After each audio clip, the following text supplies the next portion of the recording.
बिस्मिल्लाहिर्रहमानिर्रहीम और अस्सलाम वालेकुम। आसिम मुनीर्स डिफेक्टो फॉर्म 47 मिलिट्री राज आज डे 209। आज की अहम तरीन खबरों में सबसे पहले कश्मीर की सूरत हाल रखते हैं और आपको ये भी बताते हैं कि अब किस तरह से कश्मीर में जो कुछ चौधरी निजामुद्दीन ने किया, पाकिस्तान के मिलिट्री जनरल्स ने जो भी वहां पर जुल्म किया, वो अब इमरान खान के खाते में डालने की पूरी तैयारी की जा रही है। कश्मीर में पिछले चंद हफ्तों के दौरान जिस तरीके से कत्लो गारत की गई, अब अशियाए खुर्दोनोश को रोका जा रहा है। अवाम के अंदर जो गमो गुस्सा है उस सब को अब चैनलाइज करने की कोशिश की जा रही है इमरान खान की तरफ, या ये कोशिश की जा रही है कि जेल में बैठे इमरान खान का जो कैपिटल है, पॉलिटिकल कैपिटल है, जो गुडविल है, जो लोगों का इमरान खान के ऊपर एतमाद है, प्यार है, मोहब्बत है, अब उसको इस्तेमाल किया जाए कश्मीर की हालिया गलतियों के लिए। ये पहला मौका नहीं है कि हमारे जर्नल्स ऐसा करते हैं, वो बार बार करते आए हैं और बार बार करते रहेंगे जब तक कि मुल्क में असल डेमोक्रेसी रिस्टोर नहीं हो जाती। अब मामला कुछ यूं किया गया है कश्मीर के अंदर कि जो जुल्म सितम हुए उसके बाद आम कश्मीरी अवाम जो है, उनके मुतालबात ये थे आम आदमी के, ये 12 सीटें या नहीं थे। उनके मुतालबात वो सारे थे जो कश्मीर एक्शन कमेटी के थे या नहीं थे। मतलब कि कश्मीर एक्शन कमेटी के जो लोग थे, जो उन्होंने मुतालबात कर रखे थे, 12 सीटें ख़त्म करें, उसके बाद आटे की कीमत ये हो, उन्हें MRI मशीनें चाहिए थीं, उन्हें स्कैन मशीनें चाहिए थीं, उन्हें और लातादाद ऐसी चीज़ों की वो रिक्वायरमेंट कर रहे थे जो वैसे तो इंसान की बेसिक ज़रूरतें हैं, और वो समझते थे कि आज़ाद कश्मीर में उन्हें ये चीज़ें नहीं मिल रही। जब उन्होंने ये तमाम डिमांड्स रखी तो हो सकता है कि 10% कश्मीरी उन्हें सपोर्ट करते हो सकता है 5% करते हो सकता है 2% करते हो सकता है 20% करते हो सकता है 30% करते हो, मुझे ये नहीं मालूम, और हो सकता है इससे भी कहीं ज़्यादा बड़ी परसेंटेज हो। लेकिन जो जुल्म सितम उनके ऊपर किया गया और जो भोंडे तरीके इस्तेमाल किए गए, वही सारे के सारे जो आपको हम बार बार बताते हैं कि सबसे पहले उन्हें बागी और गद्दार करार देना, फिर उनके खिलाफ बगावत और गद्दारी के पर्चे दर्ज करना, फिर किसी को रॉ का एजेंट कहना तो किसी को इंडिया का एजेंट कहना, फिर उनके घरों के अंदर से इंडियन करेंसी असलहा बरामद कर लेना, फिर उनकी सेक्स टेप्स जो हैं वो रिलीज करना, फिर उनके मजहबी अकायद के ऊपर हमला करना। मतलब कि कोई चीज छोड़ी नहीं हमारे जर्नल्स ने, और सबसे बढ़ के फायरिंग की और कत्लो गारत की। उसमें उनका इतना नुकसान हो गया कि अब उन्होंने बहुत ही सीधा, जिसे आप कहते हैं ना कि नाक की सीध में, एक ऐसा मुतालबा कर डाला है। एक पेपर आपके सामने रखते हैं जिससे आपको जरा, इसके ऊपर सलवटें पड़ी हुई हैं, ये ऐसी ही हालत में हम तक पहुंचा है। जरा गौर से इसमें दर्ज एक शिक देखें, इसी के ऊपर सारा फड्डा है। वो कहते हैं कि कश्मीर में कत्लो गारत के दौरान आपने जो हमारे लोगों को कत्ल किया और उनकी लाशें छुपा ली हैं, बिल्कुल वैसे ही जैसे 26 नवंबर को इस्लामाबाद के अंदर किया गया और उसके बाद मुरीद के में किया गया।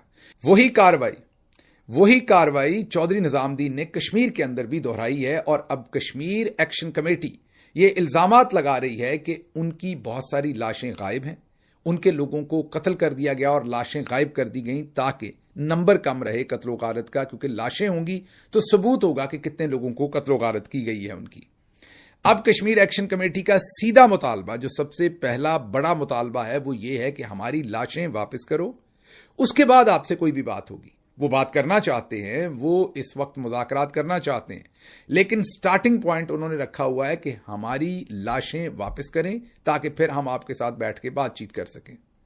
अब यहां पर चौधरी साहब फंस गए। तो आप सोच रहे होंगे कि ये जो शुरू में मैंने आपके सामने एक बात रखी कि अब इमरान खान साहब के ऊपर ये सब कुछ डालने की कोशिश की जाएगी, तो वो साजिश आपको बताते हैं।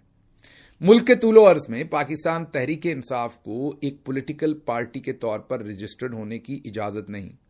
जहां पर रजिस्टर्ड थी वहां पर भी उसे कैंसिल कर दिया गया, उसकी रजिस्ट्रेशन को, और पाकिस्तान तहरीक इंसाफ को एक जमात के तौर पर मानने से इनकार कर दिया।